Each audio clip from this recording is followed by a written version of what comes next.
Hello! Well, you might have seen last week that there were a few articles put out about what is going on with the financial services ban on TikTok. So this is what happened. Basically, everyone found out that TikTok had banned financial service brand partnerships.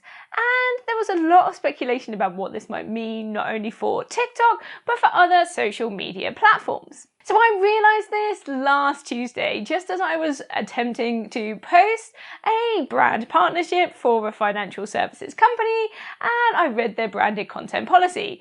So I obviously reached out to some of my other content creator friends that are working in the same space and shared this information with them. Over the course of last week, more of it came out in the media, and also I reached out to some of my brand partners who have contacts at TikTok and asked them exactly what was going on.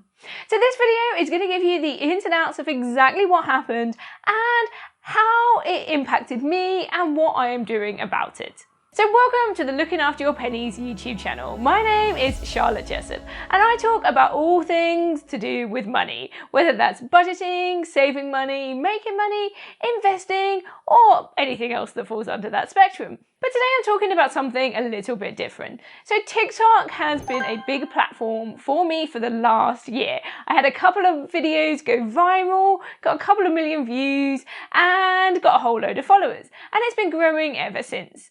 So I really enjoy that platform. I love creating video content, and it serves as a really good way to get good financial education across in short periods of time.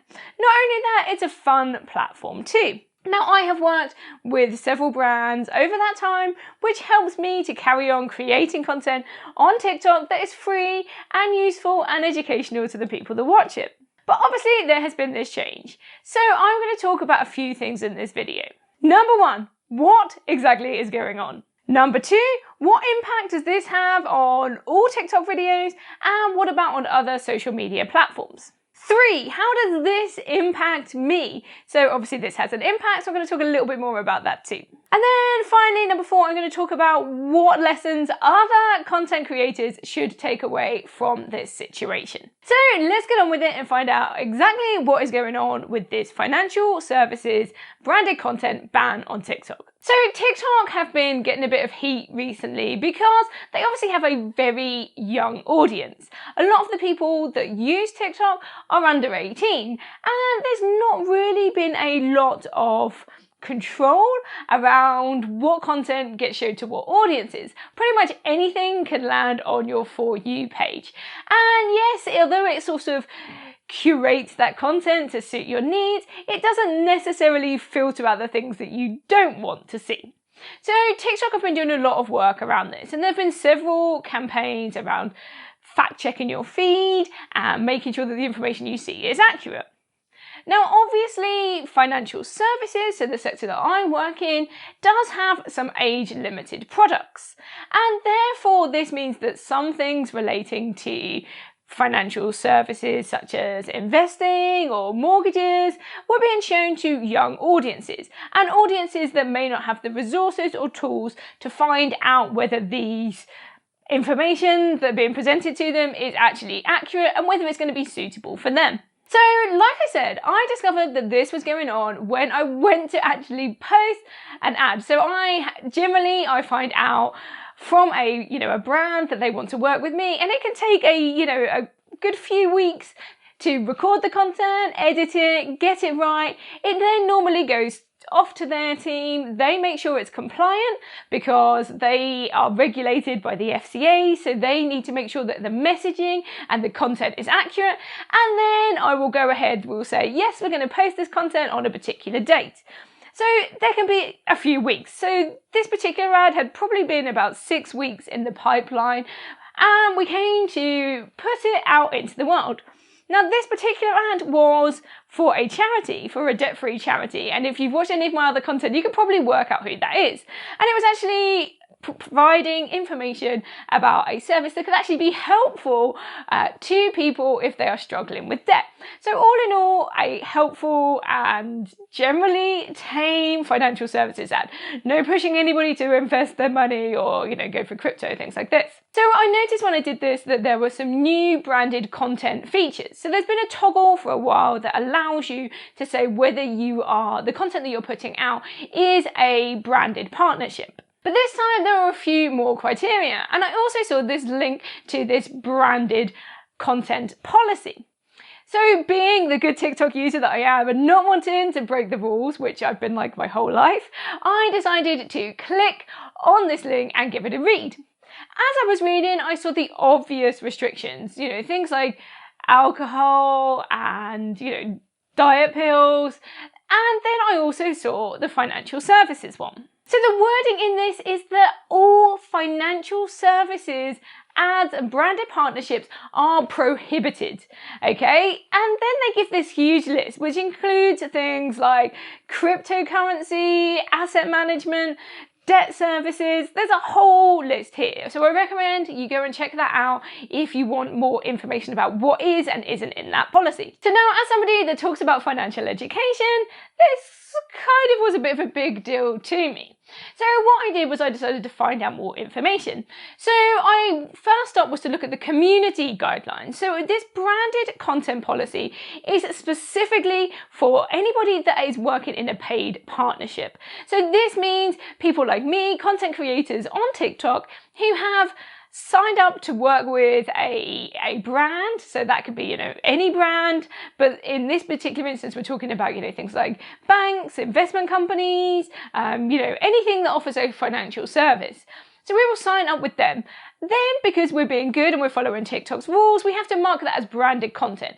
And what this does is this includes things like, hashtag ad, which makes sure we're compliant with the Advertising Standards Authority, ASA, and then it makes sure that people know that this is a collaboration and we're getting paid to talk about this particular product. So that's what we need to do whenever we're doing an advert, whenever we've been paid or we've been gifted something. This particular policy is just for those instances when content creators with platforms that aren't just doing ads all the time, they're putting other content out there, but when they then work with a partnership and they get paid for that, then they have to mark it as branded content, and then it falls under these rules. So if then you look at the community guidelines, there's nothing in the community guidelines that refers specifically to financial services. So what this means is that for, financial based content creators, we can still continue to talk about these products. We can just not talk about them if we're getting paid to do it. So obviously there is a clear distinction here. The other level to this is that brands themselves, so these financial services companies, they still have some regulation. There is still an element of restriction on this. And if you look at TikTok's ad policy, they must make sure that they're conforming to the regulations within their country. So obviously this varies from, between geographical locations, but here in the UK, this will mean that they have to comply to the Financial Conduct Authority and make sure they're meeting the regulations there. So it's probably going to be harder now for these, companies to actually put ads out there. There's going to be more rules. You're going to have to go through some sort of checks, but it still seems that they are able to do their ads from their platforms, just not with content creators and influencers. So this feels very much like this is about branded partnerships. So this is content creators who can no longer work with, financial services partners. Now, my concerns about this are that what is happening is actually just going to make people not mark their stuff as branded content. So instead, the people that were probably promoting the things that weren't that good anyway, or any, brand partners that were not regulated or not wanted to be compliant, they would just not toggle that on button and just talk about it anyway. So it's almost forcing some of these good companies that are doing the right things, they're going through compliance teams, they're making sure they're regulated. It's almost forcing them out, but the dodgy ones can stay. So there are a few ethical issues around this. Now, it's going to be hard for TikTok to police this, so it will be interesting to see how they handle this going forwards. Now, like I say, I reached out to some of my partners, so people that I've worked with before on ads on TikTok, and asked them what was going on. And one particular brand was super, super helpful. So a little while ago, I had an ad taken down. We couldn't figure out why. Myself and this company couldn't figure out why. So what we did was we left it there, and they chased it up with their account manager at TikTok who handles their ads. So what transpires is that this seems to be a temporary ban. So this is what I've heard, is that it is a short-lived ban. And the reason that it is short-lived is because TikTok need to put in the necessary infrastructure to ensure that age-regulated products, which is particularly important in the financial services industry, are not being shown to underage audiences. And when you look at the branded content policy, a lot of the other sectors that are restricted are maybe age-sensitive products. You know, alcohol is a good example of this. There is lots of alcohol advertising, but you don't want that shown to underage audiences. So I believe, and the message that I'm getting from, my partners that I've worked with in the past, is that this is going to be fixed. Now, what I'm hearing is that it's probably not going to be fixed for the next sort of 3 months or so. But they are hoping that at some point in the future, there will be a toggle button which allows you to just show that video, that branded content to over 18s or a certain section of the audience. But TikTok are still working on that. So as far as I'm aware, this is temporary. Second thing does this affect all content? Well, no. Like I said, this is just about that branded content.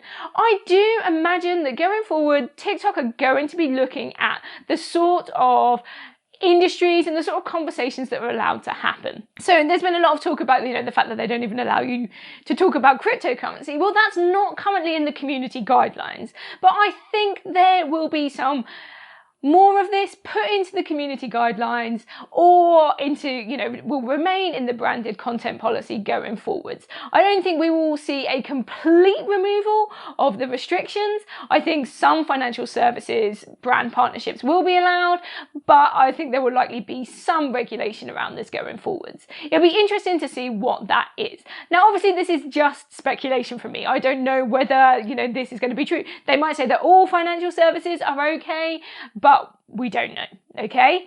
Now, when we think about how this might impact in other sectors, well, things like, Facebook and Instagram, they've been, they've got age-related data, and there are systems in place. They're quite good at how they manage age-related content. So I think it's unlikely that we will see a similar system, or they could already be working on something better. So I'm not sure how that is going to play out. At the moment, you can still talk about any financial service. So you want to talk about investing, you want to talk about cryptocurrency, then you can go ahead and do that. You just can't work with any brand partners on that content. So what does this mean for me then? So obviously I have been on TikTok for a while. I've got a decent following over there, and I have been making money from this. And essentially that income stream has all but dried up.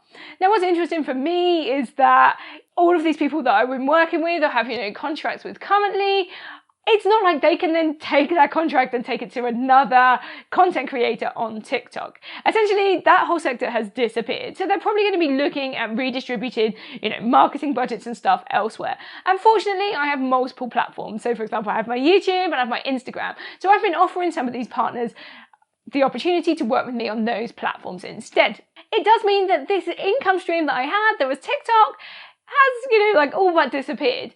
And it puts me in this position where I'm feeling very, very, very grateful that I have had multiple income streams into my business for a while now. I make money in lots of different ways, and you might hear myself and other financial content creators talking about the importance of multiple streams of income, and this is the exact reason why.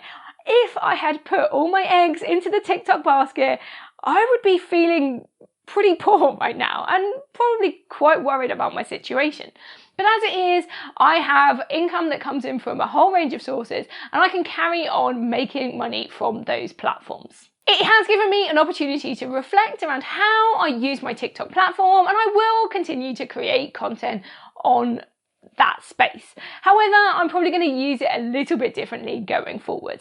And if in the future, so in 3 months' time, they remove this ban and they introduce this age restriction feature that allows people to go back to working with financial partners, then that will be something to consider in the future. But for now, I'm reevaluating how I use that platform and how that can support my business. So what lessons are there here for other content creators? Well, I think the message not just to content creators, but to anybody is, one, have more than one stream of income. If you've just got your day job and that's the only way you make money, if you lose that job, then you've got no money coming in, okay? So although you might hear us talk about this all the time, it is super, super important, content creator or not, to have multiple streams of income. Now, if you are creating content and you are relying solely on one platform, and it doesn't matter what that platform is, whether it's your website, your YouTube, Instagram, Facebook, whatever it is, now's the time to diversify. Look at other platforms that you can utilize to actually make money through another income stream. I've seen lots of people recently who have, either lost or nearly lost their Instagram accounts. We've essentially, lost monetization on TikTok. We don't know how this is going to impact other sectors going forwards. So try and diversify your income. Where does it come from? Can you add multiple income streams? Is there a new way that you can make money? The other thing to think about as content creators is what platforms do you own? And by this, I mean social media based. Even YouTube is owned by YouTube. They can kick you out at any time, okay? So TikTok, Instagram, Twitter, Facebook, YouTube, all of these are owned by those respective companies, and you essentially borrow that space. There are certain elements of my business and certain elements of content creation that are purely owned by me, and nobody can take those away from me. So an example of this is, my website, for example. I own that, okay? Nothing is going to be able to sort of tear that down. That is going to stay there. Other things are things like my email list. So I own my email list, so I do my best to get as many people on that list. And that means that if I lose, say, my Instagram or my TikTok, I can just ping out an email to my email list and go, hey guys, this happened. Do you want to come follow me on my new account? And it's a great way to reach the people like you watching this video if something should happen on those platforms. Other examples are things like I've got my membership site, so that's a great way for me to make money. Again, I own that. Nobody can take that away from me. And my podcast to a certain extent too. So those are the things that I own and I have control over. And nobody can kind of kick me off those platforms if they, just decide they don't like me. Okay, so it's important as content creators to look at what we own and what we don't own and how we can utilize those effectively to build a good, solid foundation for our business. So there we have it. That's my take on this TikTok financial services ban and what it actually means. So to summarize, it's just for branded content only. So content creators that are working with brands and labeling their content correctly. Anything else, you can continue to talk about these financial services. It's also likely to be a short-term thing. As far as I'm aware, we are expecting it to be back within 3 months, but we don't know. Could be longer, could be less, we don't know. So that's it. I hope that this video has been useful to you, and even if you weren't aware of this, maybe it's given you a bit of context. Thank you so much for watching. Remember, you can check me out. I'm on social media, TikTok obviously, Instagram, Twitter, Facebook, and do check out my membership group.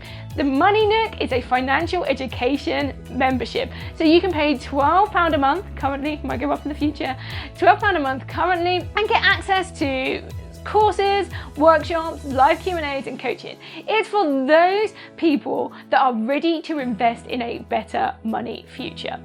Thank you so much for watching. Don't forget to hit the like, don't forget to hit the subscribe, and I will see you in the next one. Bye.